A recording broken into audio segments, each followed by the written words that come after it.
Prabu Angling Darma. Pasti kalian sudah tidak asing lagi dengan tokoh seorang raja yang satu ini. Dengan kesaktian sakti mandraguna yang ia miliki mampu mengalahkan berbagai musuh yang dihadapinya. Tokoh sakti mandraguna ini sangat populer di layar film pada era sekitar tahun 90-an.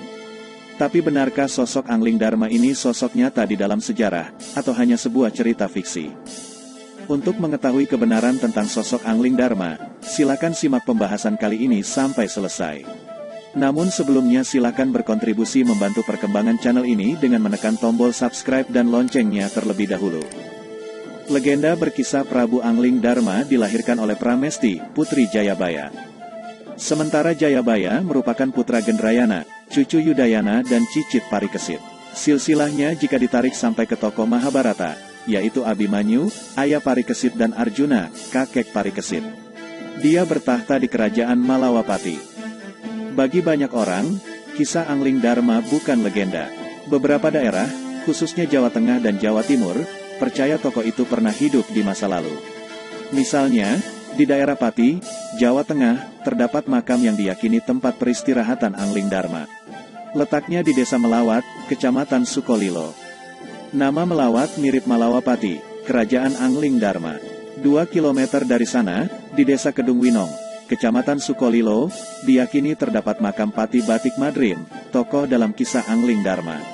Tidak hanya di daerah Pati, di Bojonegoro juga terdapat situs melawatan di Desa Wotangare Kalatidu, yang dipercaya sebagai petilasan Angling Darma. Lebih dari itu, Angling Darma sempat diwacanakan menjadi ikon kota Bojonegoro. Sampai-sampai tulisan di gapura perbatasan berbunyi, "Selamat datang di bumi Angling Darma."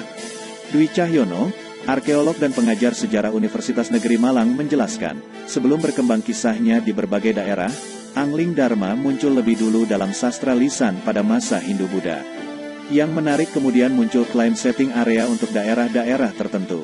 Dalam kisah yang kini dikenal luas, misalnya ada yang disebut Negara Boja atau Bojanagara, yang kemudian dianggap sebagai toponimi daerah yang kini dikenal dengan Bojonegoro.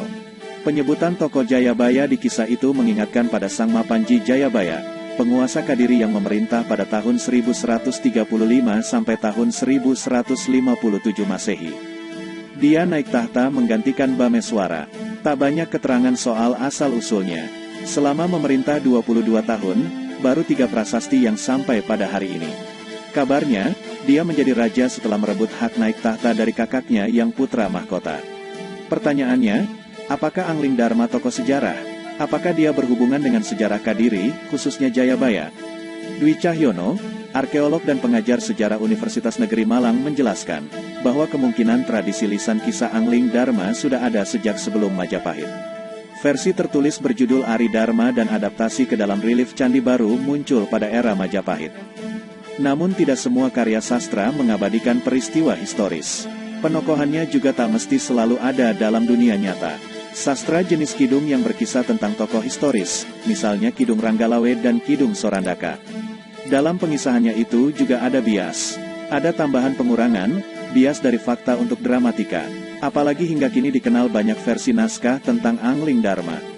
Menurut Lydia Kiven, dalam menelusuri figur bertopi dalam relief candi zaman Majapahit, Angling Darma sekarang adalah versi bahasa Jawa modern, dari kidung bahasa Jawa pertengahan berjudul Aji Darma. Kisah yang kemudian berkembang itu, tidak lagi bisa dikorelasikan dengan kisah yang terpahat dalam relief candi. Dwi Cahyono, arkeolog dan pengajar sejarah Universitas Negeri Malang, meyakini Angling Darma hanyalah tokoh rekaan. Namun meski tokohnya fiktif, nama tempat, geografis ekologis, jenis tanaman, sungai, dan laut, tetap mencerminkan kondisi nyata pada masa itu. Ia juga sah dianggap sebagai gambaran sosial dan budaya ketika sastra itu ditulis. Itulah kenapa sastra tetap bisa dijadikan sumber, tidak untuk memfaktualkan tokoh fiktif. Tokoh bisa rekaan, namun kisahnya bisa saja memang kisah faktual. Jika karya fiksi itu kini dianggap seolah faktual, itu wajar. Pasalnya, dia begitu memasyarakat. Itulah mengapa kemudian ada pelokalan atau pengkaitan kisah dengan wilayah tertentu. Bahkan ada kadang-kadang yang mengatakan, tradisi lisan asal-usul daerah itu tergambar di Angling Darma. Jika kemudian dihubungkan dengan Jayabaya, ini merupakan penjelasan yang ditambahkan kemudian. Karena dalam tradisi sebelumnya, Angling Darma tidak dikenal asal-usulnya. Di kisah ini tidak disebut anak siapa, dari raja mana, baru kemudian pada perkembangan selanjutnya dikaitkan dengan Jayabaya. Begitu juga soal keberadaan kerajaan Malawapati. Tanpa ada bukti yang jelas, kerajaan itu pun bisa jadi hanya rekaan. Kalaupun ada tempat yang mirip namanya, kemungkinan hanya meminjam dari kisah Angling Dharma yang sudah begitu dikenal. Bisa saja kisahnya terkenal dulu, baru kemudian desa-desa itu meminjam nama-nama dalam sastra yang sudah terkenal, kata Dwi Cahyono. Dwi Cahyono, arkeolog dan pengajar sejarah Universitas Negeri Malang ini mengatakan, kisah Angling Dharma hingga bisa diminati seperti sekarang ini karena keragaman tokohnya. Terutama karena berkaitan dengan cerita binatang. Buktinya, kisah tantrik atau cerita hewan banyak dijumpai sebagai relief dinding candi karena memang disukai pada masanya. Pesan yang terkandung dalam cerita Angling Dharma juga dalam, tentang kesetiaan dan dharma. Biasanya yang setia itu istri, tapi ini tidak, yaitu laki-laki yang setia pada istri. Dia ingin ikut mati ketika istrinya mati. Setelah istrinya meninggal, dia bahkan hanya akan mencari wanita yang mirip dengan almarhum istrinya, Satyawati. Dari segi bahasa, Ari, artinya adik. Jika diambil dari judul awalnya, Ari Dharma. Ari seperti sebutan suami kepada istrinya. Kebiasaan ini dibuktikan oleh keterangan di Prasasti Muncang, dari masa Empu Sindok pada 866 Saka, atau 944 Masehi. Disebutkan istri yang merupakan putri dari raja sebelumnya, Wawa, disebut Ari Parameswari, Diah Kepi. Ada kata Ari di sana, ini sebutan Empu Sindok untuk istrinya, Diah Kepi. Adapun Dharma artinya ajaran. Dengan demikian, tokoh ini tengah memberikan tuntunan mengenai dharma suami kepada istri, termasuk kesetiaan seorang suami kepada pasangannya. Nampaknya kisah tuntunan, tokoh ini bukan nama diri.